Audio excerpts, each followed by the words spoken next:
இப்ப நடந்துட்டு இருக்கக்கூடிய ரஷ்யா, உக்ரைன் பிரச்சனையில நம்ம தினந்தோறும் பார்த்துக்கிட்டு இருக்கோம். ட்ரோன்கள் அதிகப்படியா ரஷ்யா, உக்ரைன்குள்ள ஏவிட்டு இருக்காங்கன்னு. இதுல உக்ரைன் குடுக்கக்கூடிய கணக்குகள்ல இப்போ வேரியேஷன் வேற மாரி இருக்கு. அதாவது ட்ரோன்கள் அதிகப்படியா வரும். நாங்க அத தடுப்போம் அப்படிங்கிற சொல்றதெல்லாம் 2வது. இப்போ ட்ரோன்கள் வரது இம்பாக்ட் ஆயிருக்கு அப்படின்ற சொல்ற விகிதம் அதிகரிச்சிருக்கு. ட்ரோன தடுக்கக்கூடிய தேவை அப்படிங்கிறது உக்ரைன்ல அதிகமா இருக்கு அப்படிங்கிறத காட்டுறாங்களா மீடியாக்கள் மூலியமா அப்படிங்கிற கேள்வி வருது. ஏன்னா, மொத்தம் 60 ட்ரோன் தாங்க ஏவுனாங்க. இதுல 20 டீகாயிங்க. வந்ததும் தெரியல, போனதும் தெரியல, எங்கேயோ போயிருச்சு. அது காணாம போயிருச்சு. பேலன்ஸ் 40 இருக்கு. இந்த 40ல 20 விட்டுருங்க. ஆனா இந்த 20 ட்ரோன்கள் சக்சஸ்ஃபுல்லா உக்ரைன்ல பல பகுதிகள், அதாவது 5 ஒப்லாஸ்ட்ல 20 பகுதிகள்ல ஸ்ட்ரைக் ஆயிருக்கு. சக்சஸ்ஃபுல் ஹிட்ஸ் 5 லொகேஷன்ல 20 ட்ரோன்கள் ஹிட் ஆயிருக்கு.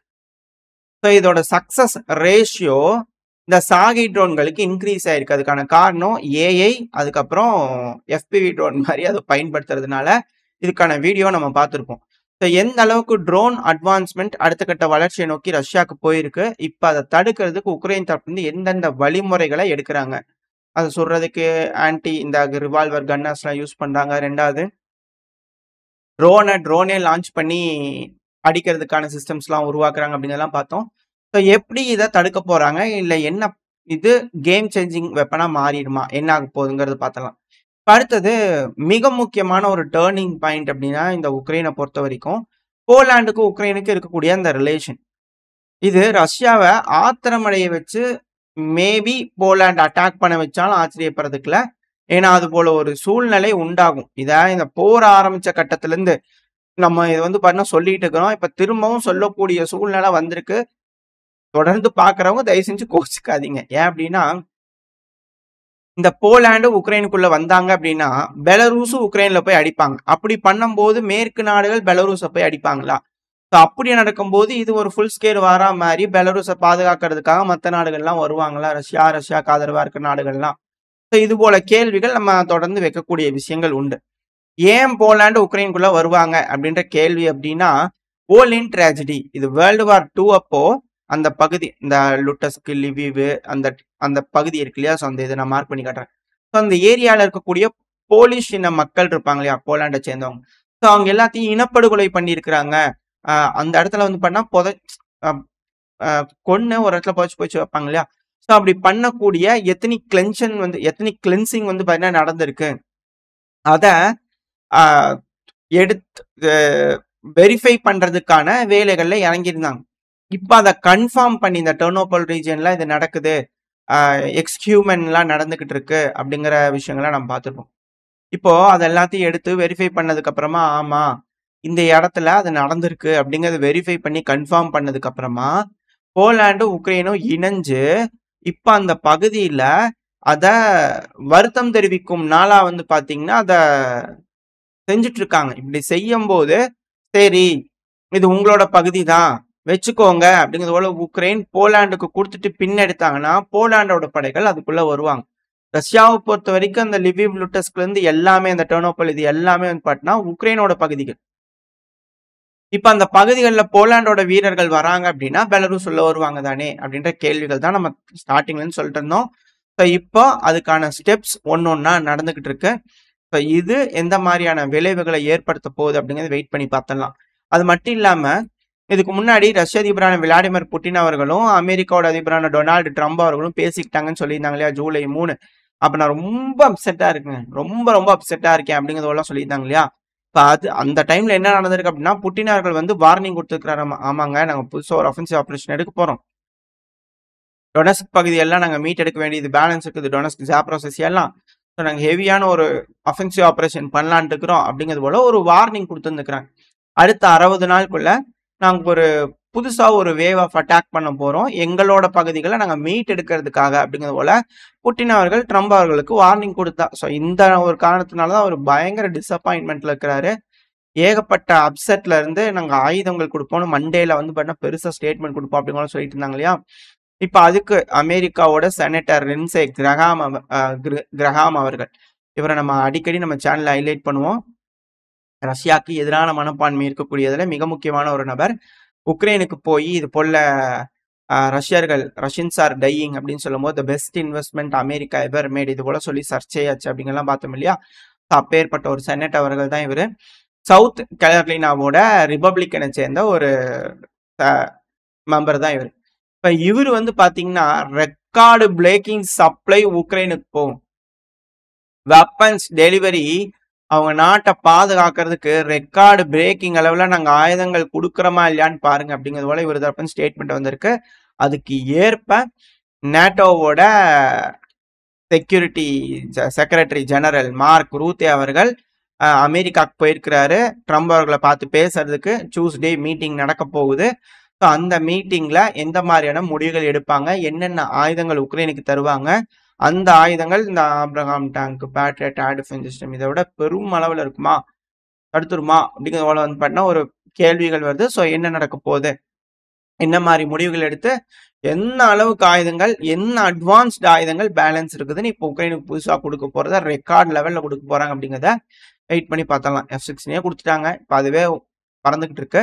மேபி அதை பயன்படுத்தி பெருமளவில் ஒரு அஃபென்சிவ் ஆப்ரேஷன் எடுப்பாங்களா ரஷ்யாக்குள்ள, இல்லை ரஷ்யா இப்போ இருக்கக்கூடிய பகுதிகளில் அப்படின்ற கேள்விகள்லாம் இருக்கு. இதுக்கு தான் ரஷ்யா நேற்றுக்கு பதிவு பார்த்தீங்கன்னா தெரிஞ்சிருக்கும், அந்த இடத்துல குறி வச்சு இது போல ரிப்பேர் பிளான்ஸ், இந்த அசம்பிள் பிளான்ஸ்லாம் அடிக்கிறாங்களா அப்படின்ற கேள்விகள் வருது. ஸோ என்ன நடக்குதுன்றது பார்த்தலாம். இப்போ அடுத்தது இந்த டிசிசி ரெக்ரூட்மெண்ட் சென்டர், இந்த டிசிசி டெரிட்டோரியல் பிரிகேடோட ரெக்ரூட்மெண்ட் சென்டர் உக்ரைன்ல வந்து பாத்தீங்கன்னா டின்ப்ரோ பெட்ரோவெஸ்க் குறி வச்சு ஒரு பகுதியிலையும் ரஷ்யா அடிச்சிட்டு இருக்காங்க. இப்போ டின்ப்ரோ பெட்ரோவெஸ்க்கு ஒன்று வந்து விசிட் பண்ணிக்க ஒரு ஜிரான் ட்ரோன்கள், அந்த ஜிரான் ட்ரோன்கள் தாக்குதல்னால சில நபர்கள் காயமடைஞ்சிருக்காங்க. மக்கள் வாழும் பகுதி சில்ட்ரன்ஸ் அப்படிங்கிறது போல உக்ரைன் தரப்பு வந்து கிளைம் பண்றாங்க வழக்கம் போல. ஆனா உக்ரைனோட ஒரு எம்பி இகார் மிஷ்னியோவிச் அவர்கள் அவர் தரப்புல இருந்து என்ன சொல்றாரு அப்படின்னா, நோவோமுஸ்கோவ்ஸ்க் அப்படின்னு ஒரு பகுதி இருக்கு, ஒரு ரீஜன் டின்ப்ரோ பெட்ரோவெஸ்க்ல இருக்கக்கூடிய ஒரு பகுதி. ஸோ அந்த பகுதியில் இருக்கக்கூடிய டிசிசி இடத்து மேல அடிச்சிருக்காங்க. அப்படி அடிச்சதுனால கம்ப்ளீட்டா டெஸ்ட்ராய் ஆயிருக்குன்னு உக்ரைனோட ஒரு எம்பியா வந்து பார்த்தா அதை கன்ஃபார்ம் பண்ணிக்கிறாரு. ஸோ தொடர்ந்து டிசிசியோட பில்டிங்ஸை ரஷ்ய தரப்பு வந்து வேட்டையாடிக்கிட்டு இருக்காங்க. அது கூடவே உக்ரைனோட செக்யூரிட்டி சர்வீஸ் இருக்கிறாங்க இல்லையா, அதான் இந்த எஃப்எஸ்பி ஏஜென்ட் அப்படிங்கிறது போல அவங்க கிளைம் பண்றாங்க. யாருன்னே என்னன்னு எங்களுக்கு தெரியாதுன்னு ரஷ்ய தரப்புன்னு சொல்றாங்க. அதாவது 2 நபர்கள் இந்த எஸ்எஸ்யூ இந்த உக்ரைனோட செக்யூரிட்டி சர்வீஸ்க்கு இருக்கக்கூடிய ஒரு நபர், இந்த இவான் வர்னோவிச் அவர்கள், அவரை கீழே வச்சு சுட்டு கொன்னாங்க அப்படிங்கிறத நம்ம வீடியோ பதிவுகள்லாம் பார்த்துருப்போம் இல்லையா. ஸோ அந்த நபர்கள் இறந்ததுக்கான காரணம், இந்த 2 நபர்கள் சுட்டிருப்பாங்க இல்லையா, ஹஸ்பண்ட் அண்ட் ஒய்ஃப் அப்படிங்கிறத சொல்றாங்க. இல்லைங்கிற பார்டர்லாம் கிராஸ் பண்ணி மால்டோவா வழியா உக்ரைனுக்குள்ள வந்து இப்போ இந்த இடத்துல இருந்து வந்து பார்த்தீங்கன்னா இப்படி பண்ணிக்கிறாங்க அப்படிங்கிற சொல்லிக்கிறாங்க. இதெல்லாம் மால்டோவா வழியா வந்திருக்கிறாங்க அப்படிங்கும்போது டிரான்சிஸ்டியா இருக்கா, ஸோ அந்த வழியா கிராஸ் பண்ணி வந்துட்டாங்களா. ஸோ இதனால உக்ரைன் அவங்களுக்கு அழுத்தங்கள் கொடுத்து அவங்க மால்டோவோட அத்தாரிட்டிஸ் உள்ள போய் டிரான்சிஸ்டியாக்குள்ள ஏதாவது செய்வாங்களா அப்படின்ற கேள்விகள்லாம் இருக்கு. எது எப்படியோ இந்த இவான் வார்னோவிச் அவர்கள் ஏன் இறந்திருக்காங்க அப்படின்னா, ரஷ்யாக்குள்ள நடக்கக்கூடிய தீவிரவாத ஆக்டிவிட்டிஸ்க்கு இவர் தலைமை தாங்கக்கூடிய நபர். ஸோ அதனால இவரை கொன்னதுனால எஃப்எஸ்பி ஏஜென்ட்ஸ் தான் இவங்க அப்படிங்கிற கிளைம் பண்றாங்க. இப்போ அந்த 2 நபர்களையும் நாங்க சுட்டு கொன்னுட்டோம் அப்படிங்கிறது போல உக்ரைன் தப்பு வந்து கிளைம் பண்றாங்க. அதுக்கான இமேஜஸ் வீடியோ பதிவுகள் வருது, அதை நம்ம பார்க்க வேணாம். பட் அந்த நபர்கள் தான் சைடில் லோட இருக்குல்ல, இந்த 2 நபர்களையும் எலிமினேட் பண்ணியாச்சு அப்படிங்கிறது போல உக்ரைன் தப்புன்னு சொல்லிக்கிறாங்க. ஸோ இது இந்த யூரோப், இந்த ரஷ்யா உக்ரைன் பிரச்சனை நடக்கக்கூடிய சுற்றி இருக்கக்கூடிய மிக முக்கியமான விஷயங்கள். இப்போ நம்ம அப்படியே அடுத்தது சிரியாவுக்கு வந்துடலாம். ஏன்னா சிரியால மேஜரான டெவலப்மெண்ட்ஸ் நடந்துகிட்டு இருக்கு. இப்போ சிரியாங்கிறதே வந்து பாத்தீங்கன்னா ஒரு பஃபர் ஜோனா மாறிடுச்சா அப்படின்ற கேள்விகள் வருது. ஈராக்கும் இஸ்ரேலுக்கும் நடுவுல ஒரு பஃபர் தான் சிரியாவா அப்படின்ற கேள்விகள்லாம் இருக்கு. ஸோ வெயிட் பண்ணி பார்ப்போம், ஏன்னா இதுக்கு பின்னாடி காரணங்கள் இருக்கு, இதை நீங்க நோட் பண்ணி வச்சுக்கோங்க. இப்போ நம்ம இந்த செய்திக்குள்ள வரலாம். அதாவது சிரியா இருக்கிறாங்க இல்லையா, $800 மில்லியன் அமெரிக்க டாலர் ஒர்த்துக்கான டீலை யுஏயோட வந்து பார்த்தீங்கன்னா சைன் பண்ணிக்கிறாங்க. இதனால அவங்களோட போர்ட் எல்லாமே வந்து பார்த்தீங்கன்னா அப்கிரேட் ஆகும். இது ஆல்ரெடி நம்ம சொல்லியிருந்தோம், இது போல கையெழுத்திட போகுதுன்னு. இப்போ அதை கையெழுத்திட்டு இருக்காங்க. அதிகப்படியான இண்டஸ்ட்ரியல் ஜோன்ஸை சிரியாக்குள்ள உருவாக்குவாங்க. இதனால அதிகப்படியான வேலைகள் கிடைக்கும். அது மட்டும் இல்லாம இரு நாடுகளுக்குள்ள புரிந்துணர்வு ஒப்பந்தங்கள்லாம் வந்து பார்த்தீங்கன்னா கையெழுத்திடப்பட்டிருக்கு. ஸோ இது நடக்குது அப்படின்னா இதை அமல்படுத்த ஆரம்பிச்சிருக்காங்க. ஸோ இப்படி பண்றாங்க அப்படின்னா அமெரிக்காவோட சாங்ஷன்ஸ் எல்லாமே லிஃப்ட் ஆக ஆரம்பிக்குது. சிரியா ஒரு சைடா வந்து பாத்தீங்கன்னா க்ளோஸா போயிட்டு இருக்காங்க. இந்த யுஏஇ, அமெரிக்கா, இவங்களா கத்தர் அவங்களாலே ஒரு சைடு தான். ஸோ ஒரு சைடா வந்து பார்த்தீங்கன்னா சிரியா போயிட்டு இருக்கா. இந்த இடத்துல பாகப்பிரிவினைகள் நடந்துகிட்டு இருக்கு. ஸோ அதான் இங்க இருக்கக்கூடிய விஷயம். ஸோ இந்த இடத்துல ஈஸியா இருக்கு, இப்போ சிரியாக்குள்ள ஆக்சஸ் பண்றதுக்கு மேற்கு நாடுகளுக்கு ரொம்ப ஈஸியா இருக்கு. டாமியார்கள்லாம் கூட வந்து பார்த்தீங்கன்னா விசிட் பண்ணிட்டு வந்திருந்தார் இல்லையா. ஸோ இப்போ சிரியா வந்து பாத்தீங்கன்னா அடுத்த ஒரு பஃபர் ஜோனா மாறுமா அப்படின்ற கேள்விகள் வருது. அது மட்டும் இல்லாம இந்த சிரியால போன பதிவில் நம்ம பார்த்திருப்போம். இந்த இடத்துல கைகலப்பு நடந்துகிட்டு இருக்குன்னு சொல்லியிருந்தோம் இல்லையா? இப்ப அதுல வந்து பாத்தீங்கன்னா, இந்த சுபைதா பகுதிக்கும் இந்த அரபு ட்ரைபல் ஆர்மி ஏடிஎஸ் சொல்லியிருந்தோம் இல்லையா? ஸோ இவங்களுக்குள்ள அந்த துருஸ் கம்யூனிட்டிக்குள்ள சண்டை நடக்கிறதுனால, இப்போ வரைக்கும் 21 நபர்கள் கிட்ட இறந்திருக்கலாம். 50க்கும் மேற்பட்ட நபர்கள் காயமடைஞ்சிருப்பாங்க. இதுல குழந்தைகள் உட்பட அப்படிங்கிறது போல, சிரியாவோட ஹியூமன் ரைட்ஸ் அப்சர்வேட்டரி இருப்பாங்களா, எஸ்ஓஆர் ஹெச்ஆர்னு சொல்லுவாங்க. ஸோ அவங்க வந்து பார்த்தீங்கன்னா தரப்புல இருந்து ரிப்போர்ட்ஸ் வந்திருக்கு.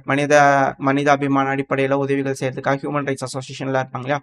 ஸோ அவங்க தரப்புல இருந்து ரிசல்ட்ஸ் வந்துட்டு இருக்கு. ஸோ உயிர் சேதங்கள் அதிகரிச்சுக்கிட்டு இருக்கு. சிரியால சிவில் வாருங்கிறது கொஞ்சம் கொஞ்சமா ஆரம்பிச்சுட்டு இருக்கு. ஸோ அதான் இந்த பஃபர் ஜோன். அதை ரெடி பண்றதுக்காக இப்போ இன்வெஸ்ட்மெண்ட்ஸ் பரவலா வந்துகிட்டு இருக்கா அப்படின்ற கேள்வி வருது. அடுத்து இஸ்ரேலுக்கு வந்துட்டோம்னா, இஸ்ரேல் அவங்களோட கவர்மெண்ட் கம்யூனிகேஷன் சேட்டலைட் டொரார் 1 அப்படிங்கிறத லான்ச் பண்ணியிருக்காங்க. ஸ்பேஸ் எக்ஸோட ஃபால்கான் 9 ராக்கெட்டை யூஸ் பண்ணி புளோரிடால இருக்கக்கூடிய கேப் கார்னவெல் பகுதியிலிருந்து லான்ச் பண்ணியிருக்காங்க. இது $200 மில்லியன் அளவுக்கான ஒர்த் இருக்கக்கூடிய சேட்டலைட். இது டியூயல் யூஸ், மிலிட்டரியும் பயன்படுத்துவாங்க. At the same time intelligence கம்யூனிகேஷன்ஸ்க்கு இது யூஸ் பண்ணுவாங்க. மிலிட்டரி கம்யூனிகேஷனுக்கும் இன்டெலிஜென்ஸ் கம்யூனிகேஷன்ஸ்க்கும் சிவிலியன்ஸும் வந்து பார்த்தீங்கன்னா இதை பயன்படுத்துவாங்க. இத்தனை நாளா வந்து பார்த்தீங்கன்னா இந்த டீட்டெயில்ஸ்லாம், இன்டெலிஜென்ஸ் டீட்டெயில்லாம் மற்றவங்க கிட்ட இருந்து வாங்கிட்டு இருக்கணும், ஒரு பிரைவேட் கம்பெனி கிட்ட இருந்து வாங்கணும் அப்படிங்கிறது போல இருக்கும். இதுக்கப்புறம் இந்த ஜியோ ஸ்டேஷனரி ஆர்பிட்டல் சேட்டலைட்டை யூஸ் பண்ணி அவங்களுக்கு வேணுங்கிற உளவு தகவல்களை அவங்களே எடுத்துக்கலாம்.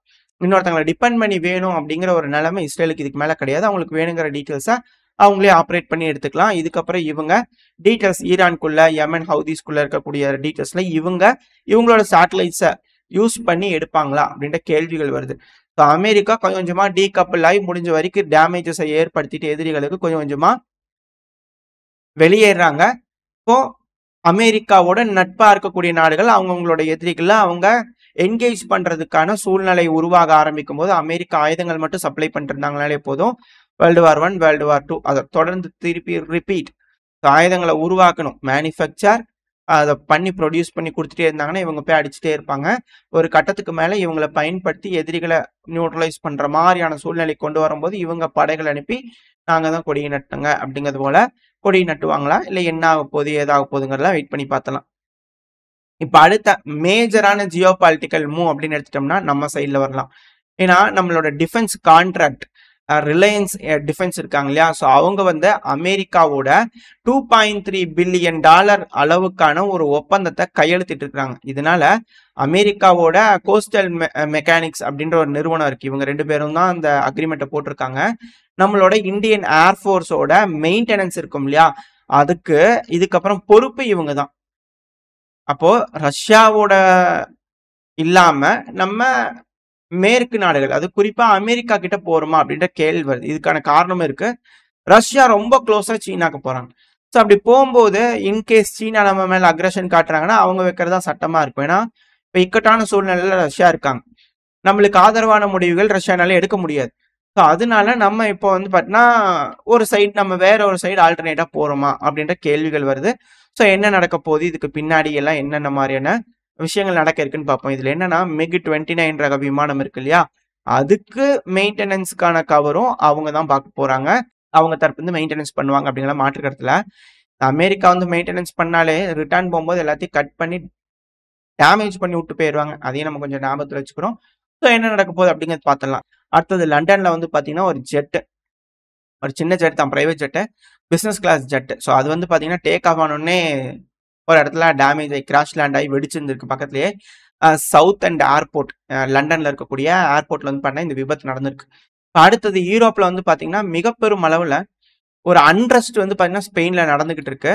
வைலண்டான கிளாஷஸ் வந்து பார்த்தீங்கன்னா அங்கே இருக்கக்கூடிய மொராக்கோ மைக்ரன்ஸ், இங்க அரசாங்கம் சரியில்லை, மொராக்கோ மைக்ரன்ஸ்லாம் உள்ள விட்டுறாங்க, செக் பண்றது இல்லை அப்படிங்கிறது போல. ஏன்னா ஒரு வயசானவர் இருந்துக்கிற ஸ்பெயின்ல, அவரை இந்த மொராக்கோட மைக்ரன்ஸ்லாம் என்ன பண்ணாங்க, பயங்கரமா அடிச்சு மூஞ்சி கிஞ்சிலாம் உடச்சு கண்ணெல்லாம் வீங்கி ஊதி போய் அதை அடிச்சு வீடியோ வந்து பார்த்தீங்கன்னா இணையதளத்துல எடுத்து வீடியோ போட்டாங்க. அது ஸ்பெயின்ல ஃபுல்லா வந்து பார்த்தீங்கன்னா வைரல் ஆயிடுச்சு. அது வைரல் ஆனோடனே உள்ள இருக்கிறவங்களுக்காக்கும், ஏன்டா எங்க நாட்டுக்குள்ள வந்து எங்க வயசான ஆளே நீ அடிச்சு வீடியோ எடுத்து போட்டு அசிங்கசிங்கமா பேசுவியாடா அப்படிங்கிறது போல எங்க இருக்கிறவங்களுக்காக கோவம் வரும்ல. ஸோ இவங்கெல்லாம் கோவப்பட்டு போய் அவங்களோட பயங்கரமான சண்டை நடந்துட்டு இருக்கு. கவர்மெண்ட் உட்காந்து வேடிக்கை பார்த்துட்டு இருக்குது அப்படிங்கிற சொல்றாங்க. பெருமளவில் அவங்க இன்வால்வே ஆகலை, என்னமோ பண்ணிக்கங்கப்பா அப்படிங்கிறதோட அவங்க பாட்டுக்கு உட்காந்துட்டு இருக்கிறாங்க. இப்ப மேலும் பெருமளவுல இன்ஜுரிஸ் நடந்துகிட்டு இருக்கு, கைகலப்பு நடந்துட்டு இருக்கு.